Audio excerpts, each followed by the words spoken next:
was actually aggressive in checking the influence of those in powers, but they're just that, they're stories.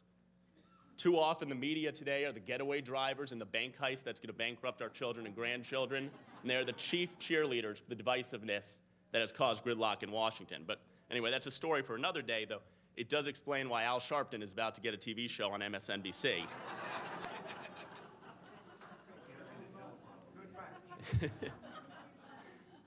And finally is the rise of a permanent and very lucrative class of campaign consultants whose very livelihood depends on the next election. It depends on congressional voting, keeping an eye on the next multi-billion-dollar campaign cycle rather than the policies that our nation needs. And if you look at earmarks, they became a rallying cry because they worked in elections.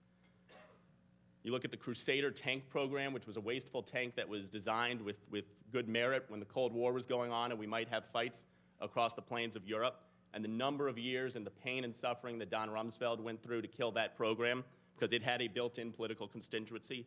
You look at the Social Security fight where you had politicians who boldly led in 2005 to fix Social Security, and they looked over their shoulder and all of their colleagues were leaving them alone on the Hill because it was going to be dangerous in the next election. And so I think these 5 things all bring us back to the claim that the members of the Tea Parties are hobbits. And earlier, Max and Eric earlier explained that actually the hobbits were the good guys. The hobbits are the guys you want to be on their side, not disparaging them on the floor of the United States Senate. But when you pointed this out to some of the establishment outlets that were making the claim that the Tea Party is a bunch of hobbits, they'd say, yeah, but you guys don't get it. The hobbits are imaginary. They don't exist in the real world. And that is exactly the point. The real world is the way Washington, D.C. has worked for decades. The real world is the real world that is defined by an establishment that doesn't actually want to save this country from its future. And so what we need is we need imagination.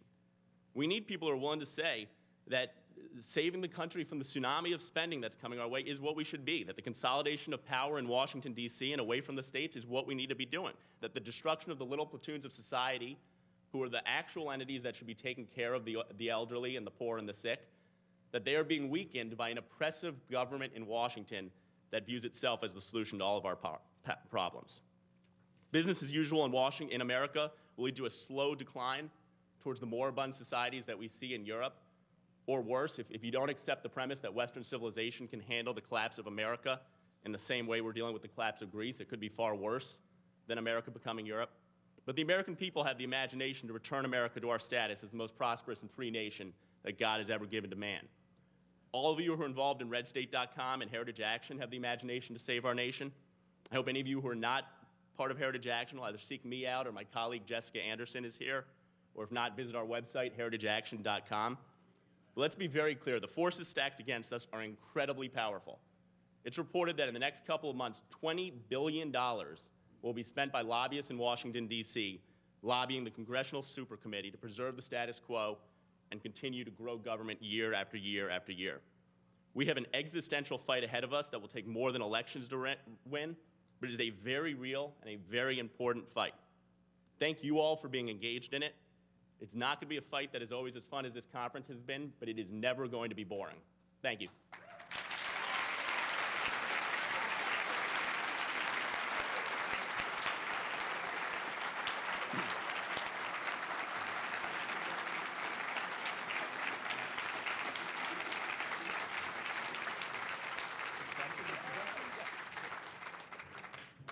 I wanted Mike to stick around here and answer some of your questions, because I got to tell you, whenever I go to Washington, D.C. and think I have a target on my back, I think Mike's there.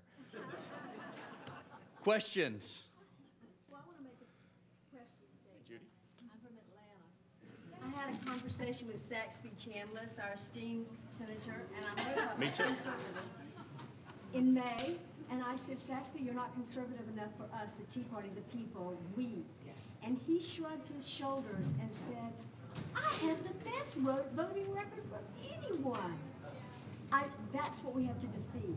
People like my good friend, Saxby Chambliss. Yeah, Judy's point was a Republican senator in Georgia pointed out that he was recently named he was recently named by National Journal, I believe, the most conservative senator in the Senate, even ahead of Jim DeMint, despite having supported the Bush immigration plan, the Gang of Six financial compromise, the Farm Bill, and a host of other things.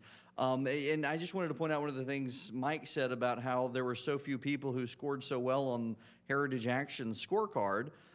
Most Republicans score very well on most scorecards because the scorecards are designed for them to score well. Heritage Action for America actually does its scorecard based on legislation, not on who needs a little slogan to put on their mail piece at the election. You want to say anything? I couldn't have said it better than Eric, but I'll try. There's one scorecard in Washington that is perceived as a gold standard of this. Out of 178 Republicans in the last Congress, 76 of them got an 100% score. Jim DeMint has a 99% on our scorecard, but even Jim DeMint doesn't have an 100. I just like that Jim DeMint doesn't even have 100% on their scorecard. You know, there is no perfect man in Washington. Yes, ma'am.